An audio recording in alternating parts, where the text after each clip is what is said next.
Hi, I'm Bryce Sterwine with Gambling.com here with Chris Wassel, and we're discussing the third Grand Slam tennis tournament of the year with Wimbledon. Chris, what are some of the big takeaways you have for Wimbledon on the men's side this year? Biggest thing, men's side, whether men's side, women's side, etc., is we are going to have athletes from Belarus and Russia in the tournament this year. I know it doesn't seem like it's going to make an impact, but it will, especially on the women's side and even the men's too, with some of the early draw tournaments. The other big draws this year is obviously, can Novak Djokovic do it again? I mean, that's going to be the big thing. Does he get that almighty Grand Slam record? Does he get upset somewhere along the line? Does he get upset? Literally. That's the other storyline. And if there are any wild card, unexpected, volatile players that could make a dent into this year's tournament, Bryson, I think there are a few. Yeah, Djokovic's odds, they were minus 110 at the end of the French Open. It's steamed up now up to minus 165 on FanDuel, which is kind of crazy to see at a Grand Slam for a futures bet. But with no Nadal, no Federer, obviously, he's the overwhelming favorite. The other guy that's next on the odds board is Carlos Alcaraz, plus 340, just won his first grass title. What do you think of his outlook? And do you think it's just a case of two guys having a chance at this thing? Now that's the thing here. Alcaraz, to be fair, I think played better in his last grass court tournament than he did in the French. I think the French, at times he got a little bit caught up in not in the headlines, but in his own hype a little. He even admitted as such. And then when he cramped, obviously, fitness was he dusted it off very quickly, and I don't think it's going to be an issue at Wimbledon at all.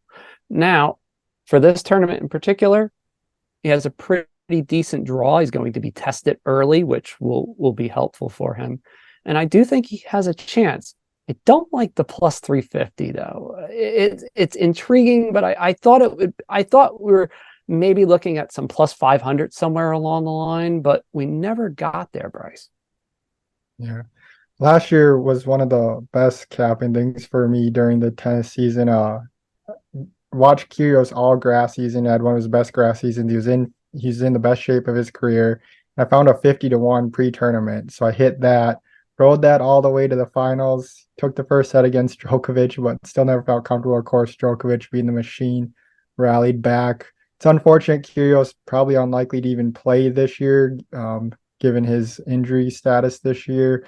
Just kind of opening up the draw more for Djokovic. But there's one guy I think that's worth monitoring this year as a long shot. It's Alexander Bublik. He just won the title in Halle, and he did it beating pretty impressive group. He beat Coric in round one, Jan-Lennard Struff, ranked 21, Yannick Sinner, ranked number 9. He beat Alexander Zverev in the semifinals, ranked 22nd, and then in the finals beat Andrei Rublev, ranked 7th. And you look at Bublik, he has a good game for grass. He's good volleyer, has a big serve.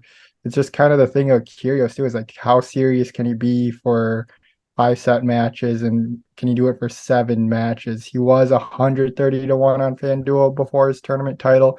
Now to plus now he's 110-1. So any other long shots you like this week? Yeah, it's funny because when I was going through the tune-ups. Obviously, Zverev was one and Sinner was the other.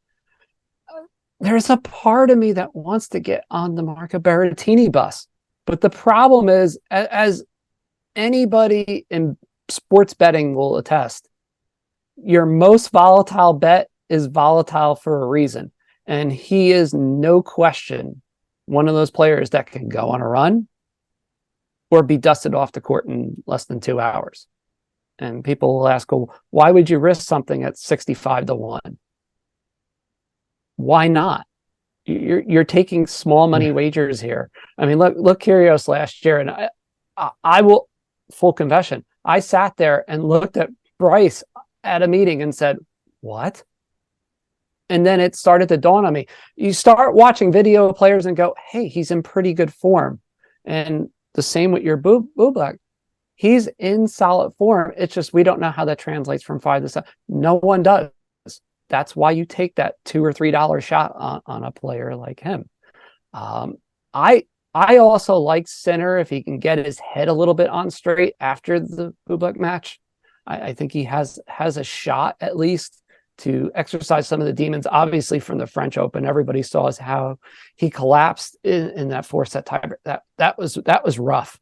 That was rough for anybody to watch. So, again, those are kind of like along the lines of where we're looking at for the men.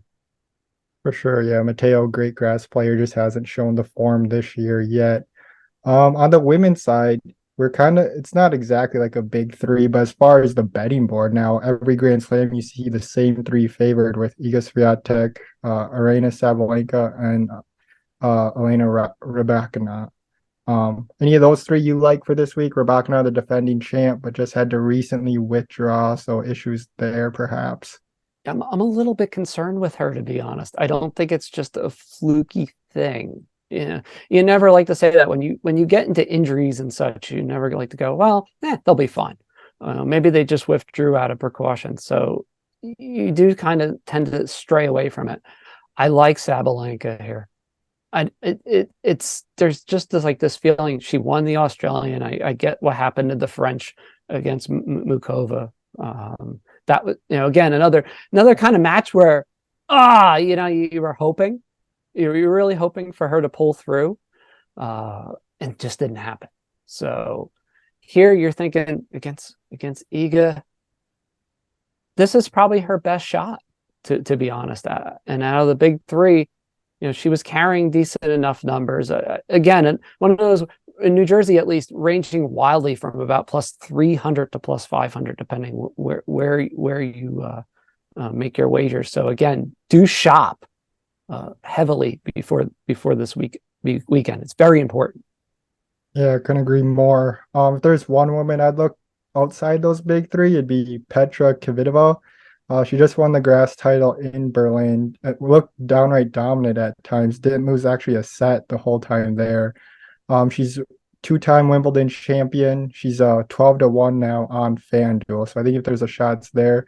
Her serve and her turn game has been on point. I watched the Caroline Garcia match. In the second set, Garcia, I believe, only had 5 points off Kvitova's serve, and Kvitova had 12 or 13 break point opportunities, which kind of just goes to show the form that she's currently in right now. Another player with big serve, solid return game. Do you like her chances at all this week?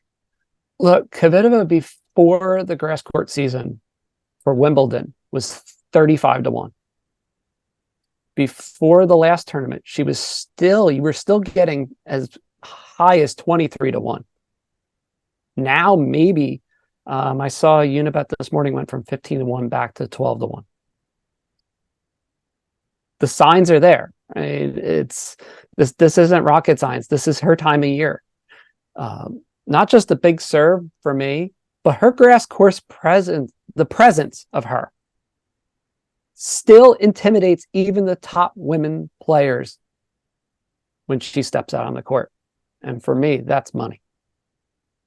For sure. Also, just talking about American women, do you see anyone making her on there? Maybe Jessica Pegula, Goff, Coco Gauff, any of those two? I like Pegula a little bit more. She has that sort of scrappy game, and I point to Buffalo as a reference point, and not just for their chicken wings, but for the fact that she does have the tendency to come up a little bit bigger in tournaments like this. Coco has some game for this, but again, it's going to be the question of the draw for her. Can she get through the early rounds with ease? And I'm not so certain of that just yet. All right, that should be good. I'm Bryce Darwin. This is Chris Wassel. Thanks for having us. So check out Gamely.com for more Wimbledon and other betting tips, advice, and analysis.